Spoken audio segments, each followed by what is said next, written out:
Hello बच्चों, यह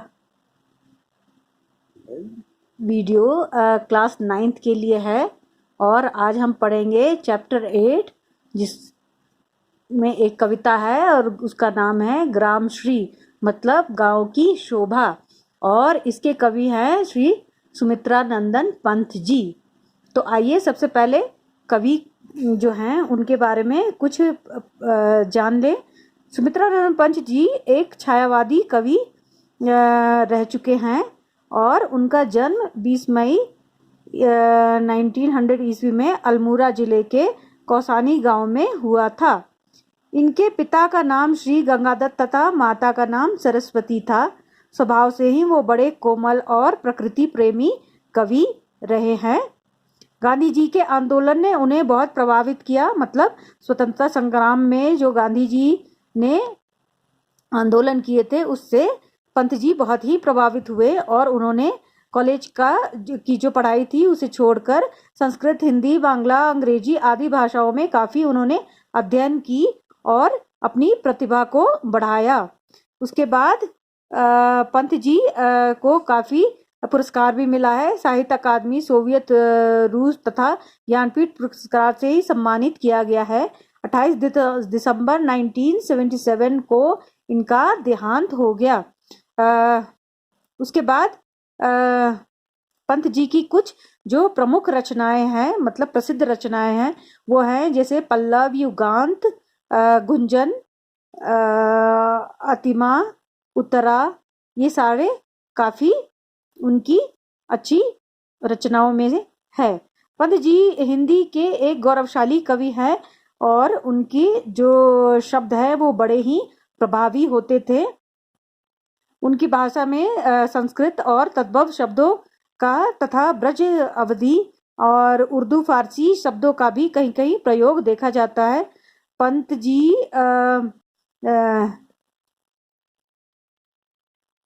काफी सारे अलंकारों का भी प्रयोग किया करते थे।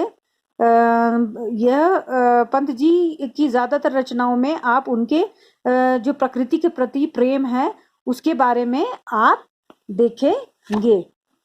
तो आइए अब हम कविता की ओर बढ़ते हैं, उसको जानते हैं।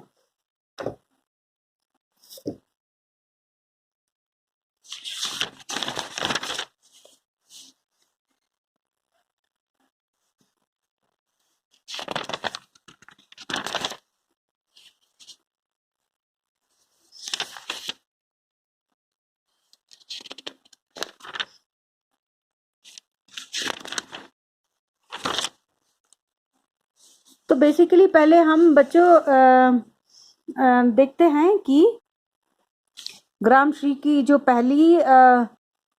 पहला लाइन है उसको पहला जो पैराग्राफ है उसको पढ़ते हैं।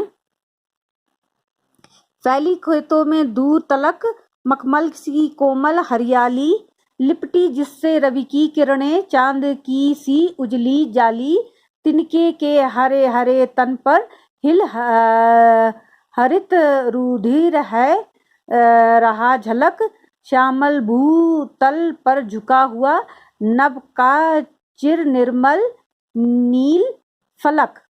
ठीक है, तो इसमें पहले हम देखेंगे कि इसका मतलब क्या है। कुछ जो कठिन शब्द है पहले उसको हम जानने की कोशिश करते हैं बच्चों। ग्राम श्री मतलब ग्राम की शोभा। ठीक है, तलक मतलब तक, रवि मतलब सूर्य, हरित मतलब हरा भरा, रुधिर मतलब खून, श्यामल मतलब सांवली, भू मतलब धरती, नभ मतलब आकाश, चिर मतलब निर्मल हमेशा साफ रहने वाला, चिर निर्मल मतलब हमेशा साफ रहने वाला, और नील फलक मतलब नीला पर्दा। तो इन पंक्तियों में कवि सुमित्रा नंदन पंत जी गांव की मनोरम प्राकृतिक सुंदरता का चित्रण करते हुए कहते हैं कि गांव के खेतों में चारों ओर मखमल रूपी हरियाली फैली हुई है। जब उन पर सूर्य की किरणें पड़ती हैं तब सारा श्वेत और आसपास सारा खेत और आसपास का वातावरण चमक उठता है। मानो ऐसा प्रतीत होता है कि चांदी की कोई चमकदार जाली बिछी हुई है जो हरे हरे फसलों और उनकी नाजुक तथा तना पर जब सूर्य की किरणों का प्रभाव पड़ता है तो उनके अंदर दौड़ता हिलता हुआ हरे रंग का रक्त स्पष्ट दिखाई देता है। जब हमारी दृष्टि दूर दूर तक आसमान पर पड़ती है तो हमें ऐसा आभास होता है मानो कि नीला आकाश चारों ओर से झुका हुआ हमारी खेतों की हरियाली की रक्षक बना हुआ है। फिर आगे की जो लाइनें हैं वो पढ़ते हैं हम।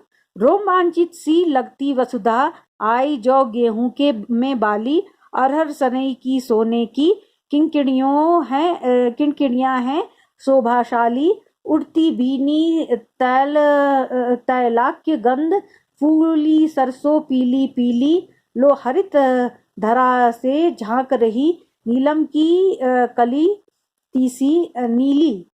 तो रोमांचित का अर्थ यहाँ है अत्यधिक प्रसन्न।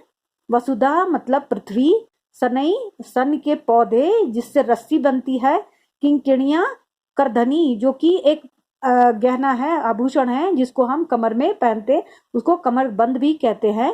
तैलाक्य तेल से सनी हुई, हरित मतलब हरी, धरा मतलब धरती, तीसी एक नीले रंग का फूल वाला पौधा होता है, इसके बीज को खाने के भी प्रयोग में लाया जाता है। इन पंक्तियों के माध्यम से कवि पंत जी कहते हैं कि खेतों में उगने वाले फसलों का गुणगान करते हुए कहते हैं कि जब से जौ और गेहूं में बालियां आ गई हैं तब से धरती और भी रोमांचित लगने लगी है।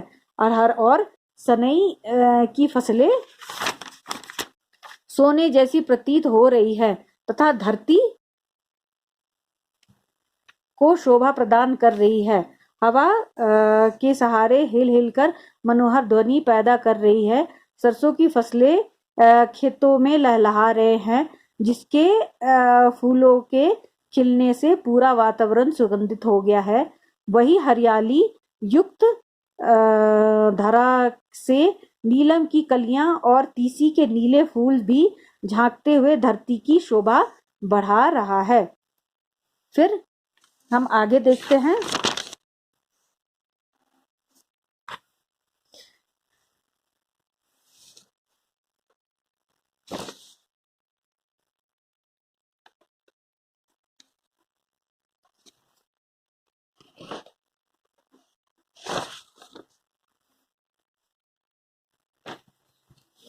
रंग रंग के फूलों की झिलमिल, हंस रही साखियां मटर खड़ी, मखमली पेटियों सी लटकी, छीमियां छिपाए बीज लड़ी, फिरती हैं रंग रंग की तितली, रंग रंग के फूलों पर सुंदर फूले फिरते हो फूल स्वयं, उड़ उड़ वृंतों में वृंतों पर। इन पंक्तियों के माध्यम से हमें कवि खेतों के विभिन्न रंगों से सुसज्जित फूलों, तितलियों की सुंदरता का मनभावन चित्रण करते हुए कहते हैं कि रंग बिरंगे फूल के बीच में मटर के फसलों का सुंदर दृश्य देखकर आसपास के सखियां रूपी पौधे मुस्कुरा रहे हैं। वहीं पर कई मखमली पेटियों के समान छीमियां मटर की जो फली होती है उसका भी नज़ारा दिख रहा है, जो बीज से लदी हुई हैं। तरह तरह के रंगों से सुसज्जित तितलियां तरह तरह के रंग बिरंगे फूलों पर उड़ उड़ कर बैठती हैं। ऐसा लग रहा है मानो जैसे खुद फूल ही उड़कर विचरण कर रहे हैं। तो बच्चों आगे की जो पंक्तियां हैं उनका अर्थ हम नेक्स्ट वीडियो में देखेंगे। Thank you.